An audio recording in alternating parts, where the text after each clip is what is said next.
안녕하세요. 오늘입니다. 영상을 오랜만에 업로드를 하게 되는데요. 이번 영상은 2024년 2회차 설비보전기사 자격증 공부를 했던 내용으로 영상을 올리겠습니다. 영상의 목차를 말씀을 드립니다. 첫 번째로는 설비보전기사 그거 왜 따냐 이거에 대한 설명을 좀 드리고요. 두 번째로는 필기에 대해서, 세 번째는 실기에 대해서, 마지막 네 번째는 이 공부를 하면서 제가 느꼈던 부분을 좀 말씀을 드릴게요. 자, 설비보전기사를 왜 따냐, 제 주변 지인들이 요즘 뭐하고 사냐라고 물었을 때 저는 설비보전기사를 준비하고 있다 라고 답변을 드리면 거의 90% 이상의 분들이 설비보전기사 그거 뭐야? 그거 왜 따? 이렇게 물어보시더라고요. 그래서 설명을 드립니다. 첫 번째로는 기계설비 유지관리자의 선임이 가능한 자격증입니다. 기계설비 유지관리자를 선임을 할 수 있는 자격증에는 총 7가지가 있습니다. 일반기계, 건설기계설비, 건축설비, 공존행동, 에너지관리, 용접, 그리고 마지막으로 설비보전기사가 있는데 이 자격증 7개 중에서도, 그리고 기계 자격증 중에서도 난이도가 가장 쉽다. 그래서 선택을 했고, 그리고 저는 전기기사, 전기 쪽 자격증이 있는데 전기의 선임과 기기의 선임이 둘 다 가능하다라고 해서 공부를 했습니다. 마지막으로 사실 자격증의 공통된 그 취득 목적은 노후 대비가 아닐까 싶어요. 나중에 굶어 죽지 않기 위해서 우리는 계속해서 자기 개발을 하는 게 아닐까 싶습니다. 자, 두 번째로는 필기시험에 대해서, 그리고 어떻게 공부를 했는지 저의 이야기를 들려드릴게요. 일단은 필기시험은 총 4과목으로 20문제씩, 그래서 총 80문제를 시험을 보게 됩니다. 다른 필기시험과 똑같이 평균 60점 이상이어야 하고 과목당 8개 이상, 40점이죠. 40점 이상을 맞춰서 과락이 없는 기준을 같이 동시에 만족을 했을 때 합격을 할 수가 있다. 그에 따른 필기 공부 방법은 여러가지 방법이 있겠지만 저의 경우와 보통 사람의 경우를 조금 같이 설명을 드리겠습니다. 필기 공부는 이 역시 관연도 기출문제를 1회독에서 3회독을 하겠다. 근데 저 같은 경우에는 관연도 기출문제를 7에서 8개년 정도를 딱 한 번 봤습니다. 처음부터 끝까지 딱 한 번 보고 바로 합격을 했는데, 그렇다고 제가 시간이 없어서 1회독밖에 못했느냐, 그건 아니고 다른 분들이 3회독을 할 시간에 저는 1회독을 했다 이겁니다. 지금 무슨 말이냐면 저 같은 경우에는 한 문제를 제 머릿속에 넣는 노력을 조금 길게 하는 편입니다. 그렇기 때문에 1회독만으로도 많은 문제를 제 머릿속에 좀 넣을 수가 있었고 시간이 좀 걸렸지만 합격은 할 수 있었다. 그래서 제가 공부했던 방법은, 제가 산업안전기사 공부하는 스타일을 보셨던 분들이라면 아실 건데 조금 저는 이해랑 암기를 재밌게 하는 편입니다. 먼저 이 책을 펴보니까 정말 무슨 말인지 몰라서 좀 힘들더라고요. 왜냐면은 이 기계 쪽을 제가 해본 적이 없었다 보니 기계적인 단어와 문맥이 제 머릿속에는 없었어요. 그래서 제가 갖고 있는 제 지식 수준으로는 조금 이해가 힘들어서 어떤 문제에 대해서 이해를 해야 한다라는 말을 감히 못하겠습니다. 이해를 하지 말고 내 지식 수준으로 이해를 하고 암기해 나아간다, 이렇게 표현을 했는데, 이게 무슨 뜻이냐면, 여기 문제를 보시면은 제가 예시를 들어봤는데 가나다라 마바사 더하기 1845729는 바둑이라는 문제와 답안이 있다고 칠게요. 그러면은 누군가는 그럴 겁니다. 가나다라 마바사에 대한 이론을 찾고 그거를 암기를 하겠죠. 1845729가 어떤 부분에 필요한 또 내용인지, 어떤 원리인지, 이론인지도 공부하시는 분들도 있어요. 저는 그냥 제 수준은 초등학교 수준이라고 생각을 하고 이렇게 배웠습니다. 가나다라 마바사는 한글이다. 뒤에 거는 숫자다. 그래서 한글과 숫자니까 한수, 한수 가르쳐 주십시오 라는 말을 해서 이건 바둑이라고 외우면 되겠구나. 한수, 바둑. 이런 식으로 말도 안 되는 지식 수준으로 제가 암기를 좀 해 나갔습니다.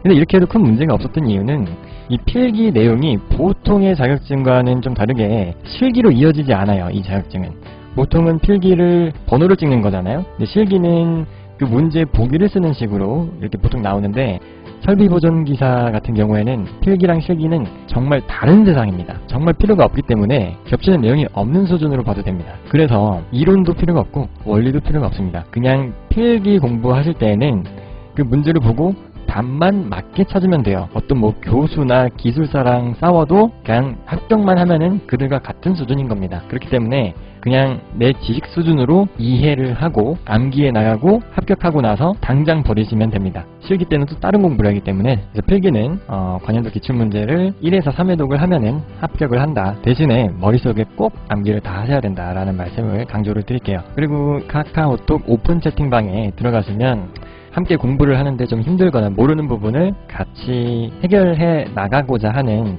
멋있는 분들이 참 많습니다. 이분들에게도 많은 도움을 받았고 저도 도움을 조금만 줬어요. 조금만 줬고 하여튼 그분들에게 저도 좀 받았던 도움을 환원하고자 이 영상을 또 만들게 되었습니다. 그래서 꼭 참여를 하세요. 무조건 들어가셔야 됩니다. 세 번째로는 실기시험과 공부 방법에 대해서 말씀드리겠습니다. 실기시험은 우선 필기를 통과를 해야겠죠. 요즘 필기시험은 CBT로 보기 때문에 제출 버튼을 누름과 동시에 자기가 몇 점 맞았고 합격을 했는지 불합격을 했는지 바로 확인이 가능합니다. 저는 사실은 합격을 할 걸 알고 있었고 그날 바로 어떻게 해야 될지를 전략을 다 짰었지만 사실 긴장도 하고 1시간 넘는 시간 동안 최고의 집중력을 발휘를 했기 때문에 그날은 좀 힘들어서 쉬었습니다. 네, 맥주를 먹고 좀 쉬었었는데 그래도 그 다음날부터는 실기 공부를 시작하면서 단 한 번도 제 루틴을 바꾼 적이 없습니다. 항상 똑같이 3시간씩 공부를 하고 그랬었어요. 일단 실기시험이 어떻게 이루어지는지 설명을 드리자면은 필답형과 작업형을 두 번을 봅니다. 산업안전기사와 마찬가지로 필답형, 이제 동영상 문제 10개를 보고 요구하는 답을 쓰는 겁니다. 그리고 작업형은 실제로 이제 장비를 만져야 돼요. 이거는 유튜브를 치시면은 어떤 장비를 만지고 하는지 나옵니다. 그런 걸로 일단은 이런 거구나 라는 것만 익혀두시고 여기서 유의를 좀 해주셔야 되는데 지금 2024년까지의 설비보전기사는 작업형에서 공합이랑 유합 2개만 취급을 했었습니다. 근데 이제 2025년 내년이죠. 내년부터는 용접이 또 추가가 돼요. 그래서 시험 시간도 더 길어지고 또 이제 공합이랑 유합이랑 용접까지 해야 되는 조금 악재가 좀 꼈다. 그래서 제가 사실 이 영상을 2024년 버전인데 지금 업로드를 하면은 사실 이 내용이 사실은 크게 필요는 없을지도 모릅니다. 용접에 대한 부분을 제가 언급을 할 수가 없기 때문에. 근데도 일단은 올릴게요. 이 부분 빼고는 최대한 좀 도움을 드리고자 싶어서 말씀을 좀 드립니다. 그래서 이제 필답형과 작업형을 둘 다 60점 이상 만족을 했을 때 그때 합격을 하는 겁니다. 그에 따른 필답 공부는 역시 각 자격증마다 이제 딱 생각나는 브랜드라고 할까요? 그 출판사가 있는데 이 설비보전기사에서는 일진사가 조금 독점 느낌이 좀 있어요. 그래서 일진사 책으로 공부를 하셔야 되고, 그리고 다설변쌤이라는 훌륭하신 선생님이 계신데 이분이 블로그를 운영을 하십니다. 여기에 기출문제도 수록이 되어 있으니 같이 보셔야 돼요. 왜냐면은 저는 처음에 일진사 책으로만 봤다가 다설변쌤 블로그에 있는 기출문제를 확인을 해보니 실제 기출에 없는 문제들이 좀 있었어요. 그러니까 일진사가 문제양이 조금 더 적죠. 한 30에서 50문제 정도가 더 부족합니다. 그래서 다설변쌤 블로그를 먼저 공부를 하시는 것도 나쁘진 않지만 저는 이 책이라는 걸 갖고 다니기 편해서 일진사를 먼저 마스터를 하고 나서 다설변쌤 블로그를 통해서 제가 미처 공부하지 못했던 30에서 한 50문제 정도 되는 문제만 따로 또 정리를 해서 공부를 했었습니다. 자, 이제 일진사도 그렇고 다설변쌤 블로그를 보시면 그림 밑에 답이 적혀 있을 거예요. 근데 그거를 저는 펜으로 사사사사삭 좀 빗금을 쳐서 좀 지었습니다. 그래서 멀리서 보면은 이 답이 안 보이지만 가까이서 보면은 답이 보여서 그렇게 공부를 해야지. 그림 밑에 답이 있으니까 그냥 그림을 보기 전에 답을 보는 습관이 들여지기 때문에 공부가 안 되더라고요. 시간이 지나면 바로 제가 기억하지 못했던 걸 인지를 하고 공부를 제대로 한 게 아니라는 거를 알게 되어가지고 답을 절대 보여서는 안 됩니다. 이게 착각을 하는 경우가 많더라고요. 내가 공부를 하고 있구나 라고. 그래서 답을 지우고 공부를 하십시오. 제가 공부했던 루틴은 퇴근하고 3시간은 무조건 지켰습니다. 독서실 가서 필답 암기 공부를 했는데 이 암기 공부는 노하우가 없어요. 왜냐면은 그림이 너무 다양하고 처음 보는 것들이 너무 많아서 계속 그냥 무한으로 회독하면서 마스터를 해야 된다. 여기 식이 있죠. 무식하게, 정말 무식하게 보면은 나중에 마스터를 하게 되는데 나중에 이 마스터를 하게 되니까 2시간 안에 이 모든 필답 문제를 다 연습장에 쓸 수가 있었어요. 이 2시간이 어떤 의미인지는 나중에 여러분들이 좀 아시겠지만 2시간 안에 뭐 가끔 물도 마시고 음료수도 마시고 기지개도 피는 그런 시간을 다 추가를 해서 다 포함을 해서 2시간이면은 모든 필답 문제를 쓸 수가 있었다. 예, 정말 지겹게 썼었습니다. 실기 공부를 할 때도 역시 카카오톡의 오픈 채팅방 여러분들과 함께 하시면은 모르는 것들, 이해 안 가는 거 다 이해가 되도록 많은 분들이 도움 주실 거예요. 자, 그 다음으로는 작업형에 대해서 말씀을 드리겠습니다. 작업형은 총점이 50점인데 기본 작업을 못하면은 그냥 탈락이다. 그래서 기본 작업을 꼭 해주셔야 된다. 이게 기본 작업이라는 게 되게 기본적인 돌아가기만 하면 된다 이거예요. 응용이라고 하는 것은 이제 뭘 추가를 하고 이렇게 조금 좀 신기하게 바꿔봐라 이런 걸 응용이라고 하는데 응용을 하면 점수가 다 올라갑니다. 근데 기본 작업만 해도 무방은 하지만 큰 점수는 못 받겠죠. 그래서 응용을 해야 작업형에서도 총점에 가까운 높은 점수를 받을 수가 있다. 그리고 이게 문제가 어떻게 나오냐면 공개 문제가 2024년까지는 총 14문제가 있었습니다. 14문제 중에서 한 문제를 랜덤으로 출제를 해요. 뭐 예를 들어서 8월 1일날 시험 본 사람은 뭐 5번이 출제되었다. 8월 3일날 시험 본 사람은 10번이 출제되었다. 이렇게 14문제를 공평하게 2번에서 3번씩 나오게끔 이렇게 조정을 하더라고요. 그래서 내년부터는 용접도 추가가 되고 해서 문제가 8개로 줄었던 것 같아요. 그 변화하는 거를 좀 봐보니까 14문제 중에서 8개로 같이 좀 줄여나가는 것 같더라고요. 작업형 공부는 일단은 제가 했던 방법으로는 학원을 다녔고 그리고 VAMT라는 프로그램을 이용해서 공부를 따로 했었습니다. 학원을 가면은 좋은 게 실제로 제가 시험장에 있는 장비로 직접 손맛을 볼 수가 있어요. 그렇기 때문에 직접적인 시험이 가능하고 또 제일 가까이서 배울 수 있고 모르는 것도 직접적으로 바로바로 해결이 가능하다. 대신에 돈이 든다. 돈이 좀 세게 듭니다. 그래도 제일 합격의 확률적으로 가장 높고 가장 추천드리는 게 학원입니다. 그리고 VAMT라는 프로그램이 있는데 네이버에 치시면은 프로그램을 깔 수가 있어요. 근데 이제 무료 기간이 한 일주일 정도 되는 것 같아요. 한 달에서 2달 쓸 거면은 추가적인 금액을 결제를 하시면 이 프로그램을 이용을 하실 수가 있습니다. 근데 이게 또 정말 도움이 좀 돼요. 상당히 됩니다.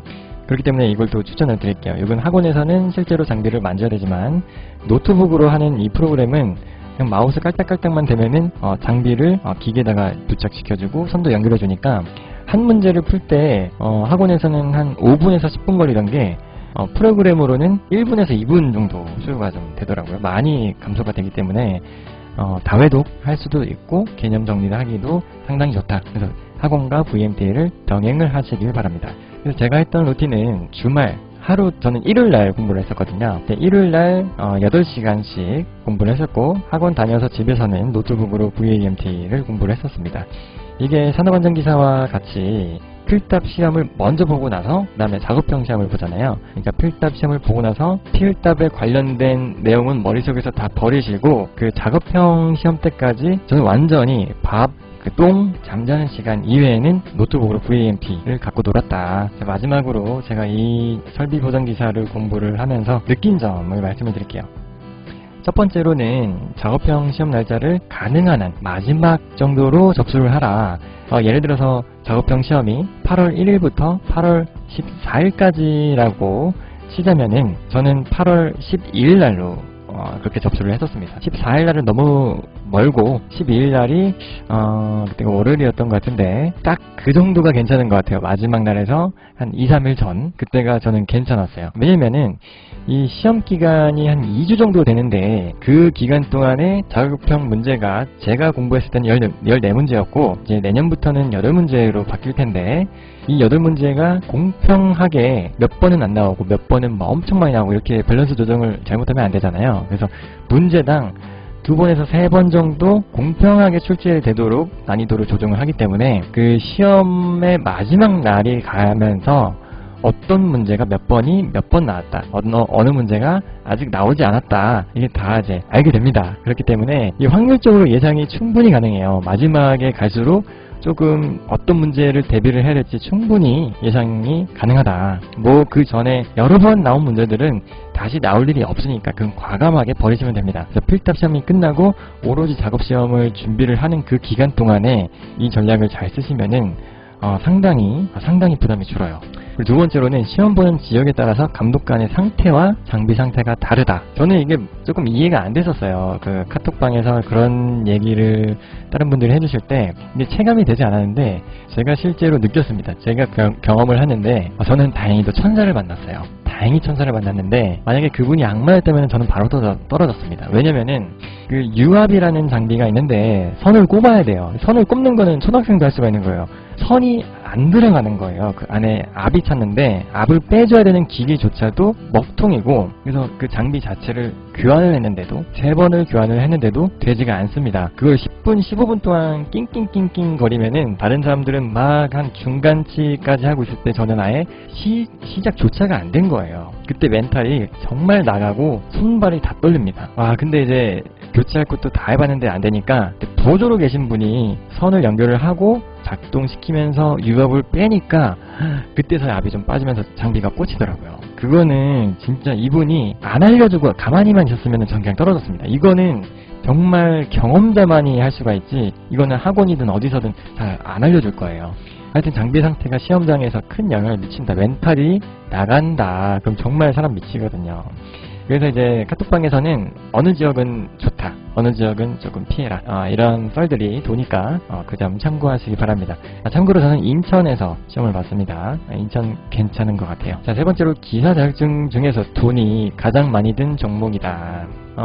돈이 여기 가장 많이를 사실 요거로 바꿔야 돼요. 돈이 기획이 가장 많이 든 종목이에요. 정말 여기 학원이 보통 여기 검색을 하시면은 설비보정기사 학원이 각 지역마다 조금 있는데 없는 데도 있어요. 하필 저는 없는 곳에 거주를 하고 있습니다. 그래서 이제 한 1시간에서 2시간 정도 고속도로를 타고 가고 톨비 나가지, 기름값 나가지, 밥값 나가지, 커피도 마셔줘야 되지, VMT 결제도 해야 되고, 이게 책이랑 펜만으로는 합격이 절대 불가능해요. 왜냐면 실제로 손으로 장비를 봐야 되는데 그 장비를 어디서 보겠습니까? 물론 그 폴리텍 대학에서 교육을 하는 게 있긴 한데 그게 저랑 시간이 또 맞아야 되고 거의 금방금방 인원이 차기 때문에 잘 쉽진 않아요. 근데 그런 교육이 떴다, 그런 내용도 카톡방에서 공유를 착하신 분들이 다 하니까 운이 좋게 그 내용을 발견하셨다면은 교육을 들으러 가셔도 좋을 것 같습니다. 저는 최소 현질 100만원 자격증이다 라고 표현을 좀 할게요. 최소로 잡았습니다. 최소로 잡았습니다. 그리고 마지막으로 이제 내년부터 2025년부터는 작업형의 용접이 추가가 된다. 그래서 용접에 대한 강의가 준비가 되지 않은 학원은 안 가는 게 낫겠죠. 그때는 차라리 폴리텍 대학 교육이 더 좋을 것 같아요. 왜냐면은 그 교육을 하는 그분들이 또 감독도 하고 그곳에서 시험을 보기 때문에 폴리텍 대학의 교육을 받으시면서 시험장 상태는 이렇고 장비 상태는 이 정도 수준이구나도 파악이 가능하기 때문에 폴리텍 대학에 대한 교육도 나름 괜찮겠습니다. 내년에 1회차의 도전은 물론 빠른 합격을 위한 경험과 용기라고 저는 생각합니다. 어차피 따야겠다라고 마음을 먹었다면은 용접이 추가가 되었다고 해도 두려워하지 말고 바로 그냥 바로 도전하시는 게 나을 것 같아요. 어차피 맞아야 되는 빠따라면은 첫 빠따에 맞는 게 낫지 4번 타자 빠따에 맞으면은 아프겠죠. 그래서 먼저 그냥 급한 사람은 빨리 가도 나쁘진 않겠다 라고 생각이 들었습니다. 그래서 이게 한편으로는 재밌었지만 2번 다시는 하고 싶지 않은, 역시 모든 자격증 공부는 그렇지만 2번 다시는 하고 싶지 않았다, 그렇게 생각을 하면서 영상을 또 마치겠습니다. 그리고 저는 또 다른 공부를 또 준비를 하면서 만약에 또 좋은 내용이나 공유하고 싶은 영상이 생기게 되면은 그때는 또 업로드를 하도록 하겠습니다. 시청해주셔서 감사하고 항상 자기의 목표를 위해서 열심히 사는 많은 분들 응원하겠습니다. 감사합니다.